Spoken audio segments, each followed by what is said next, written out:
যে এই যে আওয়ামী লীগের বিচার নিয়ে চিফ প্রসিকিউটর ট্রাইব্যুনাল তিনি আমিনুল ইসলাম সাহেব কি বললেন একটু সংক্ষেপে দেখি। নিশ্চয়ই তদন্ত করার পরে যদি সংগঠন হিসেবে আওয়ামী লীগের বিরুদ্ধে প্রাথমিক অভিযোগ পাওয়া যায়, আমার কাছে রিপোর্ট যদি দাখিল করা হয়, আমি আন্তর্জাতিক অপরাধ ট্রাইব্যুনালের চিফ প্রসিকিউটর হিসেবে রিপোর্ট প্রাপ্তির সাপেক্ষে প্রয়োজনীয় ব্যবস্থা গ্রহণ করার সুযোগ আছে। আমরা একটু সালাউদ্দিন সাহেবের বক্তব্যটাও দেখবো খুব সংক্ষেপে। তিনি বলছেন বিচার হবে। বাংলাদেশ আর কোনোদিন রাজনীতি করতে পারবে না। রাজনৈতিক দল হিসেবে আওয়ামী লীগের বিচার দাবি করেছি আমরা। আমরা শুনতে পেলাম যে আপনি এই দুটো মিলিয়ে যদি একটু বলেন যে প্রেক্ষাপটটি কেমন, সেটি আমরা কোন পর্যায়ে এগোতে পারি, কি বিচার হতে পারে, আর তাতে আমাদের কতটা লাভ হবে একটু। তার প্রথমত হলো যে আপনি আওয়ামী লীগের সংবিধান, আওয়ামী লীগের আদালত, আওয়ামী লীগের বিচার ব্যবস্থা আপনি আওয়ামী লীগকে বিচার করবেন? এটা তো হয় না, এটা তো হয় না। ফলে আমি মনে করি তারা যেভাবে আমাদেরকে বিভ্রান্ত করছে, বিশেষত আমি মনে করি যে তাজুল ইসলামকে যেভাবে সরানো হয়েছে, এর দ্বারাই আমরা বুঝতে পারছি যে বিচারটা আসলে হবে না, এক নম্বর। দু নম্বরটা হচ্ছে এই যে আপনি যারা আয়নাঘর করেছে, যেসব সেনাবাহিনীর যারা, আপনার খেয়াল আছে কি না যে তাদেরকে বাইরে আনারটা আমি পছন্দ করি নাই। আমি যে স্ট্র্যাটেজিক্যালি রং। আপনি যদি বিচার করতে চান তাহলে বিচার করার কথা ছিল ওয়াকারুজ্জামান সাহেবের, আমাদের যিনি সেনা প্রধান ছিলেন, কারণ সেনা আইনেই তাদের বিচার হতে পারত, কিন্তু তিনি সেটা করেননি এবং তারা বলা সত্ত্বেও তিনি সেটা করেননি। তার কেন বিচার হওয়ার দরকার ছিল? যে তার কথা তো বলি না, এটা তো সেনা আইনে তো এদের প্রত্যেকের বিচার হওয়ার কথা। কেন কেন আমাদেরকে জানতে হবে যে এরা কমান্ডের পালন করেছিল কিন্তু তারা শেখ হাসিনার নির্দেশ পালন করেছিল। আপনি তো মিলিটারিতে নিজস্ব শৃঙ্খলা আছে, তার তো একটা আইন আছে, বিদ্যমান আইন তো আছে। তো আপনি সেনা শাসন, সেনা যে মিলিটারি আইনে তাদের বিচার হলো না কেন? এটা আপনি তো দেখুন, যদি আপনি বাংলাদেশের নিরাপত্তা ব্যবস্থা বা আমাদের যে এই সেনাবাহিনীকে যদি আপনি সম্মানের জায়গা আনতে চান, তাহলে তো আপনাকে এই বিচার করতেই হবে। কারণ সৈনিকেরা তো এই অন্যায় করে নাই। আপনি অনেক জেনারেল আছেন আমাদের, অত্যন্ত সম্মানিত ব্যক্তি, তারা অত্যন্ত দেশপ্রেমিক এবং তারা নিঃসন্দেহে নিরস্ত্র মানুষকে হত্যা করবেন না। এটা যে কোনো সেনাবাহিনীর বা সৈনিকের মর্যাদার সর্বোচ্চ ব্যাপার হচ্ছে নিরস্ত্র মানুষকে আপনি কখনো হত্যা করবেন না। এটা হচ্ছে সৈনিকের মর্যাদার প্রশ্ন। ফলে সৈনিকের মর্যাদাকে প্রতিষ্ঠিত করবার জন্যে সেনা প্রধানের উচিত ছিল প্রথম সামরিক আইনে তাদের যে ট্রাইব্যুনাল বা মিলিটারি ট্রাইব্যুনালে সেখানে বিচার করা। তারা সেখানে বিচার করেন নাই। তারপরে ছিল যে ট্রাইব্যুনালটা যেটা তৈরি হয়েছিল আপনার এর আগে যে উপদেষ্টা সরকারের অধীনে, সেই ট্রাইব্যুনালের যে বিচারটা চলছিল সেই বিচারটা তারা করে নাই। ফলে এই বিচারের কথা শুনে তো আমাদের কোনো লাভ নাই, বিচার তো হবে না। আমি বলতে পারি আপনাকে, এটা আমি বলে যাচ্ছি অ্যাজ এ পাবলিক রেকর্ড, যে এটা বিচার কখনো হবে না। এবং শুধু তাই নিয়ে তার সঙ্গে আরেকটা যুক্ত করছে যে ইতিমধ্যে মার্কিন যুক্তরাষ্ট্র তার যে স্টেবিলাইজেশন ফোর্স, আপনি যদি দেখেছেন তো যে গাজাতে একটা স্টেবিলাইজেশন ফোর্স মার্কিন যুক্তরাষ্ট্রের নেতৃত্বে বিভিন্ন মুসলিম দেশ থেকে নিয়ে তারা একটা স্টেবিলাইজেশন ফোর্স বানাচ্ছে, যেটা উদ্দেশ্য হলো গাজাকে, ফিলিস্তিনকে একটা রিয়েল এস্টেট বানানো। তো সেই প্রক্রিয়ার মধ্যে আপনি বাংলাদেশ অন্তর্ভুক্ত। খলিল রহমান সাহেব তার কিন্তু মেইন নেগোসিয়েটার, বুঝতে পেরেছেন তো?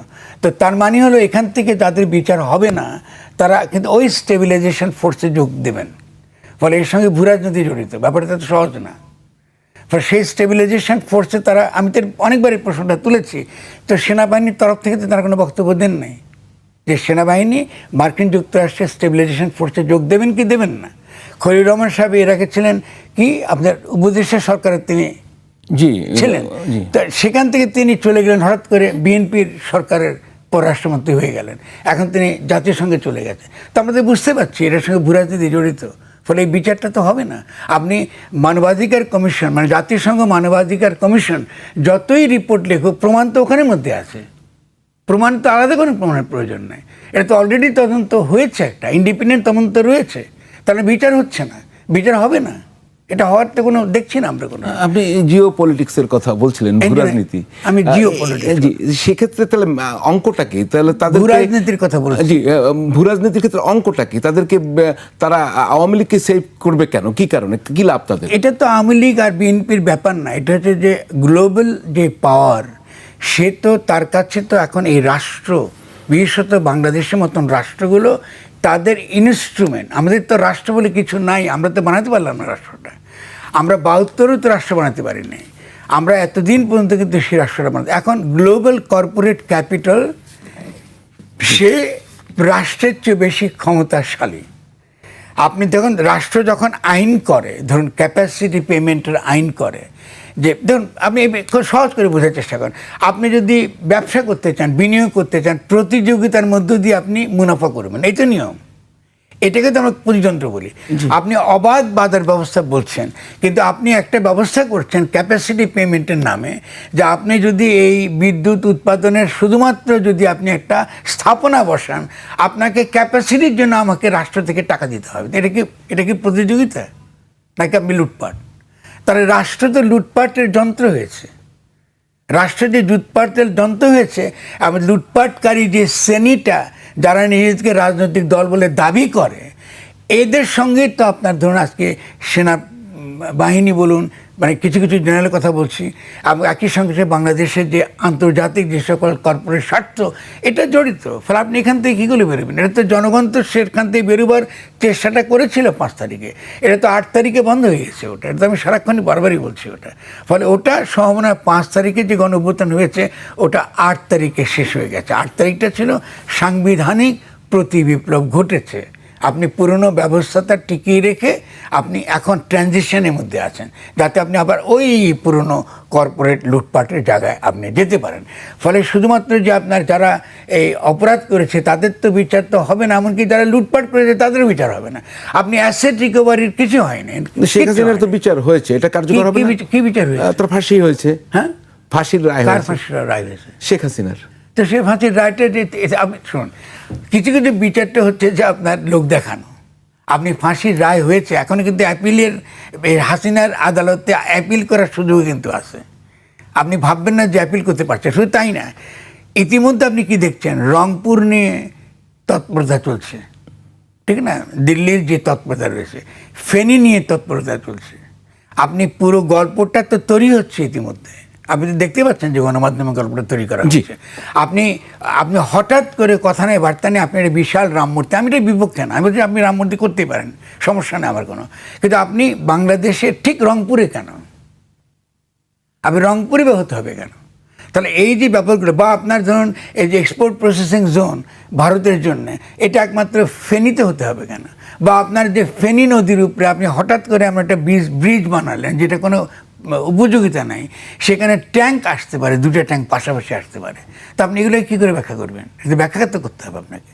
তারা সেই কারণে আমি মনে করি না বাংলাদেশ কোনোভাবেই একটা ভালো জায়গা আছে, আমরা আরো বড় ধরনের গর্তের মধ্যে ঢুকে পড়ছি। তাহলে আপনার যে কথা আমি শুনলাম, তাতে কি আওয়ামী লীগ আবার ফিরে আসবে? শেখ হাসিনা তো আবার বলছেন যে তিনিও ফিরে আসবেন এবছরে। না, সেটা ভিন্ন শুনুন, সেটা ভিন্ন করছেন। এটা তো ধরুন আজকে ট্রাম্প সাহেব মনে করেছিল তিনি ওই ভেনেজুয়েলার প্রেসিডেন্টকে ধরে নিয়ে আসতে পেরেছেন, তার স্ত্রী সহ, উনি খুব অতি সহজে ইরানে জিতে যাবেন।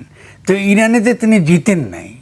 এটা তো ভূরাজনৈতিক বাস্তবতা কোন দিকে যে আমরা জানি না। আমি মনে করি যে আমাদের জন্য একমাত্র ভরসার জায়গা হলো এই, যে ইরান এই যুদ্ধে অন্তত জিতেছে, মোরালি জিতেছে, এবং দেখিয়েছে যে একটা এই শক্তির বিরুদ্ধে, যারা জায়নিস্ট শক্তি, যারা আমাদের মতো, শুধু আমাদের মতো না, তৃতীয় বিশ্বের সমস্ত দেশকে যারা শাসন এবং শোষণ করছে, এদের বিরুদ্ধে দাঁড়াবার আন্তর্জাতিক শক্তি আছে। ফলে আমরা একেবারে ভরসাহীন হব এটা আমি মনে করি না। 2 নম্বর পয়েন্টটা হচ্ছে, আমি মনে করি না এরপরের লড়াইটা এই আমাদের রাজনৈতিক সীমানার মধ্যে হবে। এটা উপমহাদেশের সমস্যা আকারে হাজির হচ্ছে ক্রমশ, এবং এই উপমহাদেশের সমস্যা আকারে এটাকে ঠেলে দিচ্ছে কিন্তু দিল্লি, আমরা না। দিল্লি নিজেই কিন্তু নিজের পায়ে কুড়াল মারছে ক্রমাগত একটার পর একটা। কারণ দিল্লির উচিত ছিল পুরো উপমহাদেশকে নিজের সঙ্গে রেখেই একটা অর্থনৈতিক উন্নয়নের পথে এগোনো। আন্তর্জাতিক ক্ষেত্রে যে বিভিন্ন রকম মেরুকরণ ঘটছে, সেখানে অর্থনৈতিক বিকাশের পথে যাওয়া, দিল্লি কিন্তু এই কাজ করছে না। দিল্লি যেটা করতে চাইছে সেটা হচ্ছে এই যে তার যে মুসলিম ইসলামের বিরুদ্ধে, মুসলমানদের বিরুদ্ধে তার যে নীতি, প্রত্যেকটা মসজিদের তলায় আপনি শিবলিঙ্গ খুঁজতেছেন, তার এই যে নীতি, এই নীতির কারণে সে তার নিজের যে পলিটি বলি আমরা, মানে যে রাজনৈতিক শরীর, একটা সমাজের যে তার একটা বিরোধ থাকতে পারে, দ্বন্দ্ব থাকতে পারে, তারপরে তার একটা রাজনৈতিক শরীর আছে, ও রাজনৈতিক শরীরটাকে সে ক্ষতিগ্রস্ত করে দিয়েছে। ফলে এখান থেকে দিল্লি কী করে বেরিয়ে আসবে এই হিন্দুত্ববাদের এই নিগড় থেকে, এটা আমার জানা নাই। এটার একমাত্র ঘটনাটা ঘটতে পারে উপমহাদেশের নতুন মানচিত্র এইদিকে যাচ্ছে। নতুন মানচিত্র বলতে আপনি কি বলছেন? আমি জানি না, আপনি তো এটা তো আপনি আজকে মধ্যপ্রাচ্যের মানচিত্র কি আগের মতো আছে? না না, তো ফাইন, তাহলে আমি তো এর আগে যদি পুরনো লেখা আমার পড়েন, আমি বারবারই কিন্তু বলেছি যে মানচিত্র কিন্তু বদলাচ্ছে। তাহলে মধ্যপ্রাচ্যের মানচিত্র যদি বদলাতে পারে, তাহলে উপমহাদেশের মানচিত্র বদলাবে। It's a matter of time. আমরা যদি এটা সম্পর্কে ঠিক দূরদর্শিতা থাকে, তাহলে তো আমরা 5ই অগাস্টের পরে আমরা আমাদের স্বার্থটা আমরা দেখতাম। আপনি আরেকটা, আমি এর সঙ্গে অ্যাড করি আপনাকে, তাহলে আপনি তাড়াতাড়ি বুঝবেন। বাংলাদেশে ভারত বিরোধী একটা রাজনীতি আছে। আমরা জানি না, কথা কথা আমরা দিল্লির আধিপত্য, দিল্লি না ঢাকা বলছি। আচ্ছা, আপনি কি এভাবে কি আমরা বলি কি ওয়াশিংটন না ঢাকা বলি? না। তো কেন? কেন? আচ্ছা, আমি আপনাকে জিজ্ঞেস করি, আপনি বলি। তাহলে দিল্লি, ঠিক আছে, দিল্লিকে আমি আধিপত্য চাই না, তাকে মার্কিন আধিপত্য চাই আমি উপমহাদেশ? খুব সহজ প্রশ্ন। তার মানে বাংলাদেশ তো ইতিমধ্যে মার্কিন বলয়ে ঢুকে গেছে। আপনি তো এখান থেকে বেরিয়ে আসতে পারবেন না, তো সহজ না তো। এটা তো এমন না যে যাতে আপনি এই বন্ধুর সঙ্গে যাচ্ছেন, কালকে এই তোর সঙ্গে আবার খবর নাই চলে যাব। এর সঙ্গে economic interest, Jio political interest, China containment করার পলিসি, আবার একই সঙ্গে মার্কিন যুক্তরাষ্ট্রের বার্মা পলিসি, বার্মা অ্যাক্ট। আপনি ইতিমধ্যে যুদ্ধ শুরু হয়ে গেছে, দেখতে পাচ্ছেন আপনি মায়ানমারে। আপনি ঠেকাবেন কী করে? ফলে এই পুরো ব্যাপারটাই একটা আন্তর্জাতিকভাবে যদি তাকাই, ভূরাজনৈতিক বাস্তবতার দিকে তাকাই, এটা একটা আঞ্চলিক প্রশ্ন আকারে আসতেছে মধ্যপ্রাচ্য থেকে দক্ষিণ এশিয়া। আপনি বার্মা অ্যাক্টের কথা বললেন, আবার একটা ধরেন মানচিত্রের পরিবর্তনের কথা বললেন। তো আমরা যদি সেই জায়গা থেকে ধরি, তো তারা তো চিন্তা করছে মিয়ানমারকে কেন্দ্র করে আরেকটা নতুন ভূখণ্ড, সেটা কিরকম? সেটা তো আমরা তো, সেটা তো মার্কিন যুক্তরাষ্ট্র তার স্বার্থে করবে। আমরা যদি মার্কিন যুক্তরাষ্ট্রের ব্যাপারটা যদি বুঝতে পারি, আর উপমহাদেশকে যদি আমরা রক্ষা করতে চাই, আমাদের নিজস্ব টার্মসে ডেভেলপ করতে চাই, বা মার্কিন যুক্তরাষ্ট্র এবং চীনের সঙ্গে কি রাশিয়ার সঙ্গে একটা ভারসাম্য রক্ষা করে চলতে চাই, তো সেটা করবার নেতৃত্ব তো আমরা বসাই নাই বাংলাদেশ। আমরা বাংলাদেশে কি দেখতে পাচ্ছি?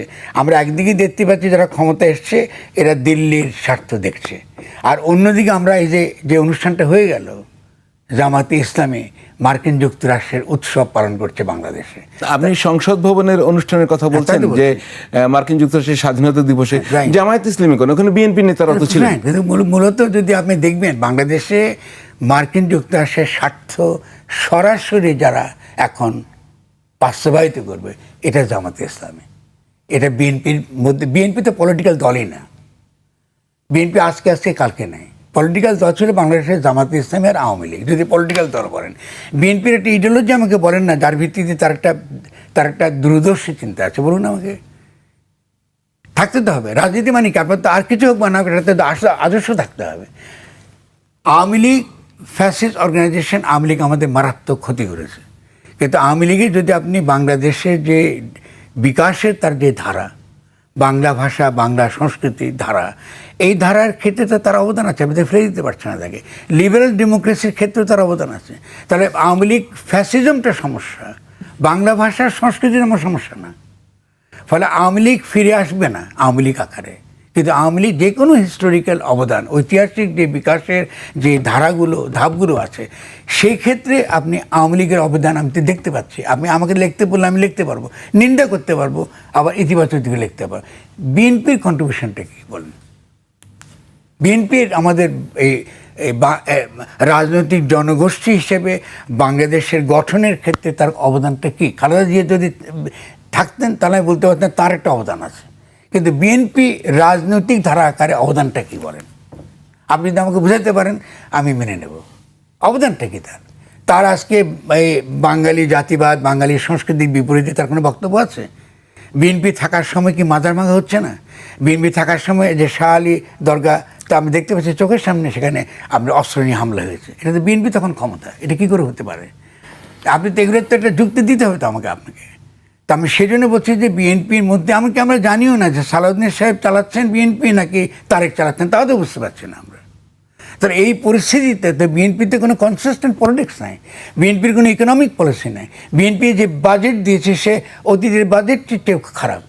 আপনি যে ট্যাক্স দিচ্ছেন, ট্যাক্স বসাচ্ছেন, বাইরে থেকে আপনি ঋণ নিচ্ছেন, তো জনগণ তো আপনি করের বোঝায় তো আপনি মেরে ফেলবেন কদিন পরে। এই যে নিম্নবিত্ত মানুষ বাঁচবে কী করে? এই যে আপনি ধরুন নিচে যারা গরিব তারা তো গরিব আছে, কিন্তু যারা মোটামুটি নিম্নবিত্ত, আমাকে আপনার নিজের কথা দেখেন, আমি তোমাকে, আমরা তো মধ্যবিত্ত শ্রেণীর মধ্যে আছি, আমরা কি মাস শেষে চলতে পারছি? তারা এখান থেকে আমি তাড়াতাড়ি এখন ধরুন সেক্ষেত্রে কী বলতে পারি আমরা, আমাদের সংকটটা অনেক ডিপার, সত্যি কথায়। সেই জন্যই বিএনপিকে আমরা দোষারোপ করবো না, কিন্তু বিএনপি তো সমস্যার সমাধানের জন্য তো আলোচনা করতে হবে। তো বিএনপিকে আলোচনা করেছে কারণ তো আপনি তো আমরা শুনলাম বিএনপির বর্তমান পলিটিক্স নিয়ে, দেশের অবস্থা নিয়ে আপনার কাছ থেকে একটা ধারণা পেলাম। কিন্তু এর আগে ধরেন ইউনূস সরকার যারা ছিলেন অন্তর্বর্তীকালীন, তাদের জুলাই সনদ নিয়ে একটা কথা আছে আপনি বলেছেন, এবং আপনি ইউনূস সরকারকেও ব্যর্থ বলছেন। আমরা একটু দেখি আপনার বক্তব্য, তারপরে আলোচনায় যাই।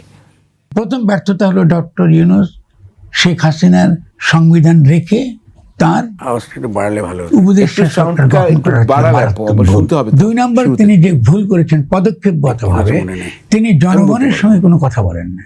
অভ্যুত্থানটা করেছে জনগণ। তিনি কার সঙ্গে কথা বলেছেন? রাজনৈতিক দলের সঙ্গে কথা বলেছেন। জি, আসলে এখানে যেটা আপনি ক্লিয়ার তো যে আগের সংবিধান সবই মিলে জুলাই সনদ, ইউনূস সরকার, এই ব্যাখ্যাটা কি আপনার? যে এটা কি আপনি আর এক জায়গায় বলেছেন, আমি আর সেটা দেখাবো না, যে জুলাই সনদ এটা তো এস আলমের সনদ হয়েছে, যদি একটু ব্যাখ্যা। ঠিক আছে, আমি ঠিকভাবে বলিনি। এনিওয়ে আপনি ঠিকই ধরেছেন।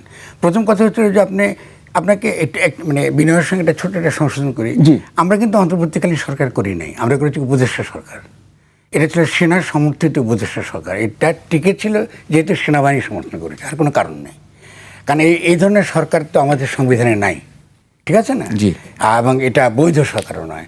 ফলে ডক্টর ইউনূস এসে, যেহেতু এটা গণ অভ্যুত্থান হয়েছে, যদি আমি যতটুকু আমি মনে আছে যেটা আমি বলেছি, একটা গণ অভ্যুত্থান হওয়ার পরে জনগণ বিদ্যমান ব্যবস্থাকে উৎখাত করেছে। খুব সিম্পল ব্যাপার। পুরনো আইন এবং সংবিধান সে মানেনি এবং তার বিপরীতে সে রাস্তায় নেমে এসছে। এটাকে বলা হয় গণ সার্বভৌমত্ব বা পপুলার সভারেন্টি। জনগণ নিজের ক্ষমতা তার নিজের হাতে নিয়েছে। এখন এরপরে নিয়মটা হলো, যাকে আমরা অন্তর্বর্তীকালীন সরকার বলি, নিয়মটা হলো যে একটা নতুন গঠনতান্ত্রিক প্রক্রিয়া শুরু করা, নতুন গঠনতন্ত্র প্রণয়ন করা, শেখ হাসিনার সংবিধানকে আবার পুনর্স্থাপিত করা না। ফলে যে সেনার সমর্থিত উপদেষ্টা সরকার যে কাজটা করেছে সেটা হলো যে পুরনো হাসিনাহীন হাসিনা ব্যবস্থাটাই তারা কায়েম করেছে। তো এটারই কাফারা, এটারই মূল্য আমরা দিচ্ছি, আরও দিতে থাকবো। কারণ আমরা তো যে সংস্কারগুলো আমরা করতে পারতাম, ব্যাংক সংস্কার দরকার ছিল, জ্বালানির ক্ষেত্রে সংস্কার দরকার ছিল, ঠিক আছে না? আপনি বিভিন্ন ক্ষেত্রে, কৃষির ক্ষেত্রে সংস্কার দরকার ছিল। আমাদের ক্ষেত্রে বিনিয়োগ বাড়ে, যেন যারা সত্যিকার অর্থে বিনিয়োগকারী উদ্যোক্তা যারা, তারা যেন দ্রুত বেগে একটা জাতীয় অর্থনৈতিক বিকাশ ঘটাতে পারে, তার সংস্কার দরকার ছিল। তিনি তো কতগুলো কমিশনে করেছেন, তিনি কিছুই করেন না। শুধু তাই না, এমনকি আপনার নির্বাচনের জন্যে যে সংস্কার করার কথা ছিল, তারা সংস্কার রিপোর্ট দিবার আগেই তিনি নির্বাচন কমিশন তিনি বসিয়ে দিয়েছেন। তো এই যে ক্ষতিগুলো তিনি যেটা করেছেন, এটা তো মারাত্মক ক্ষতি হয়েছে। মানে এতগুলো মানুষ মারা গেল, এতগুলো লোক পঙ্গু হয়ে গেল, কিছুই পেলাম না আমরা। এটার কি যুক্তি? আমরা তো কিছু করতে পারি। একটা হতে পারে যে আমরা অনেক বিপ্লবী চিন্তা করছি, ফারামদার ভুল অনেক বড় চিন্তা করি না, আমরা তো কিছু সংস্কার হলেও অসুবিধাটা কী ছিল? আপনি কোনো সংস্কারও করতে পারেন না। আপনি এমন একটা কি বলে সনদের কথা বলছেন, সনদ প্রণয়নের তো অধিকার তো ইউনূসকে আমরা দেই নেই। এটা তো তার অধিকার। শুনুন, আরও ব্যাপার আছে তো। আপনি ডক্টর ইউনূস তো গণ অভ্যুত্থানের ফল, ঠিক আছে না? এখন ছেলে কি বাপের নাম দেয়? তাহলে আপনি তরুণদেরকে, যেই তরুণরা গণ অভ্যুত্থানটা করেছে, আপনি তাদেরকে কোনো ঘোষণা দিতে দিলেন না। ঘোষণা মানে কি? প্রোক্লামেশন। প্রোক্লামেশনটা একই সঙ্গে কিন্তু লিগ্যালি এটা ভ্যালিড। মানে আপনি যদি ঘোষণা দিতে পারতেন 5 তারিখের পরে, এটা কিন্তু আইনগত দিক থেকে, রাজনৈতিক দিক থেকে এটা ছিল নতুন রাষ্ট্র গঠনের ভিত্তি হতো প্রোক্লামেশনটা। যেমন আমাদের ওই 71-এ যে স্বাধীনতার ঘোষণা মনে আছে কিনা আপনার, যেটা সংবিধানে আছে। তাহলে তিনি ঘোষণা দিতে দেন নাই। তারা কেন দেন নাই? তিনি তাহলে এটার তো উত্তর দিতে হবে তাকে, অন্য কথা বাদ দিন। আমি এটা তো আপনার কি মনে হয়, মানে তিনি তো আপনার তাদেরই বিপ্লবের পরবর্তী একটি সরকার, তার সঙ্গে কিন্তু আবার সেই তরুণদের দুই একজন ছিলেন, তো তার সমস্যাটা কোথায় ছিল, তিনি কেন করতে না, পারেন? সেটা তো আমি এই উত্তর তো আমি আপনি ধারণা করতে পারেন না, আমি এই তো আমি দেবো না, এটা মানে এটা তো আমার কাছে জানা না, নেই। না। আমি তো তার জায়গায় নাই তো। কারণ তরুণরা ভেবেছে ওই সময়টাতে তাকে আনলে আন্তর্জাতিক যেই পরাশক্তির যে ভারসাম্য, সেখানে তারা একটা কিছু সুবিধা পাবে। তো তরুণদের দিক থেকে তো তারা এতটুকু চিন্তা করতে পেরেছে, তো আমি তো এটা তার অন্যায় কিছু দেখি না, ঠিক আছে, হয়েছে। কিন্তু ডক্টর ইউনূসই তিনি যখন দায়িত্ব নিয়েছেন, তখন তো দায়িত্ব তাকে নিতে হবে, দায়িত্ব অন্য কেউ নেবে না। এখন তিনি এসে গণ অভ্যুত্থান করেছে জনগণ, তিনি এসে কথা বললেন রাজনৈতিক দলের সঙ্গে। আচ্ছা, রাজনৈতিক দলের মধ্যে কিন্তু একটা রাজনৈতিক দল গঠিতই হয় নাই, এনসিপি তখন রাজনৈতিক দল তখন গঠিত হয়নি। তার মানে আপনি একদিকে শেখ হাসিনার সংবিধান রক্ষার কথা বলছেন, কিন্তু ওই সংবিধানের অধীনে জামাতে ইসলামী ইতিমধ্যে কিন্তু সে অবৈধ, তার কিন্তু আপনার রাজনীতি করার সেই লাইসেন্স নাই গণপ্রতিনিধিত্ব অধ্যাদেশ অনুযায়ী। তাহলে তার সঙ্গে কথা বলছেন, আর তিনি কথা এনসিপির সঙ্গে। তো এনসিপি তখন রাজনৈতিক দলই না, অথচ তার উচিত ছিল জনগণের সঙ্গে কথা বলা। তিনি তো জনগণের সঙ্গে কথা বলেনি, আমাদের কারোর সঙ্গে তিনি কথা বলেননি, তিনি নিজের মতো করে করেছে। ফলে তিনি যেহেতু নিজের মতো করে করেছে, আমরা এত কিছু কথা বলার পরে বারবারই তাকে বলবার জন্য তাকে বলেছি, আপনি একটা পূর্ণ ক্ষমতা সম্পন্ন, আপনি একটা অন্তর্বর্তীকালীন সরকার আপনি গঠন করুন, আপনি একটা গঠনতান্ত্রিক প্রক্রিয়ার মধ্যে প্রবেশ করুন, আপনি সংস্কারগুলোকে আপনি যেন আমরা ইমপ্লিমেন্ট করতে পারি, আপনি সে কাজটা করুন। এখন তিনি ওই পুরনো ব্যবস্থাটা রেখে দিয়েছে, সেই পুরনো ব্যবস্থার মধ্যে নির্বাচন হয়েছে। এখন এই যে নির্বাচনটা হলো, এই নির্বাচন তো অবৈধ, এই সরকার তো অবৈধ। এর বৈধতার ভিত্তি কী লাগবে? তো তার বৈধতার ভিত্তি কোথায়? আপনি দেখান না কোথা থেকে তার বৈধতা এসছে। যদি সেনার সমর্থিত উপদেষ্টা সরকারে অবৈধ হয়, তাহলে সেই সরকারের অধীনে নির্বাচন অবৈধ। আর নির্বাচন তো হওয়ার কথা তো পরে, 5 বছর পরে 24 ইলেকশন হচ্ছে একটা, যদি সংবিধান মানেন তো হওয়ার কথা 29 সালে। এটা কে নির্বাচন করলো এটা? তাহলে এই যে আপনি একটা পুরো একটা হচপচ, একটা জগা খিচুড়ি রাগে দিয়ে চলে গেলেন, এইটা কে সমাধান করবে? এটা কে সমাধান করবে? এটা তো করার কথাই তো ডক্টর ইউনূসের, যারা সংবিধান বুঝে, যারা আইন বুঝে, যারা রাজনীতি বুঝে, তাদের সঙ্গে। তো এটা তো দায়িত্ব তাকে 100% তাকে নিতে হবে, এটা তো অন্য কেউ নেবে না, তাকে নিতে হবে। আপনি যখন দায়িত্ব নিচ্ছেন তাকে নিতে হবে। আজকে আমি যে কথাগুলো বলছি তার তো পূর্ণ 100% দায়িত্ব তো আমার, নাকি? অবশ্যই। তো তারও দায়িত্ব হবে। সিদ্ধান্ত তিনি নিয়েছেন, কারণ তিনি একমাত্র পূর্ণ সিদ্ধান্ত নেবার অধিকারী। গণঅভ্যুত্থানের পরে তিনি সিদ্ধান্ত নেবার অধিকারী ছিলেন। ফলে এটা বলবো, কারণ আমি তো ওগুলো খুবই তুচ্ছ জিনিস, তিনি দুর্নীতি করেছেন কি করেছেন, এটা ইররেলিভেন্ট। কারণ তিনি রাষ্ট্রের যে সত্তা, রাষ্ট্রের যে আত্মাটাকে তিনি ধ্বংস করে দিয়েছেন। যে আত্মাটা মানুষ চেয়েছিল, এত তারা যে আত্মত্যাগ করেছে, এত জীবন দিয়েছে, পঙ্গু হয়ে পড়ে রয়েছে, তাদের প্রতি তার যে দায় ছিল, এটা তিনি এটা করতে পারেন না। শুধু তাই করেন না, খেয়াল করেন আপনি, এখন আমরা এই যে জাদুঘরটা, যেটা আপনার জুলাই জাদুঘর, এটাই খুলতে পারছি না। ইতিমধ্যে তিনি পুরো গণঅভ্যুত্থানকে একটা অবৈধ জায়গায় নিয়ে তিনি ঠেলে দিয়েছেন। যদি শেখ হাসিনার সংবিধানে আপনি যদি থাকে, তাহলে তো আপনার আইনগতভাবে আপনি শেখ হাসিনার পজিশনটা কি এখন? কি আমি কি করে আপনাকে জিজ্ঞেস করছি? তিনি তো শেখ হাসিনা তো বলছে, তো আমি তো কোনো পদত্যাগপত্র দিই নেই। তো আপনি কিসের ভিত্তিতে শেখ হাসিনাকে আপনি সরিয়েছেন? আপনি যদি শেখ হাসিনার সংবিধানে মানেন, তাহলে কোন যুক্তির ভিত্তিতে আপনি শেখ হাসিনাকে আমি সরিয়েছেন বলুন আমাকে।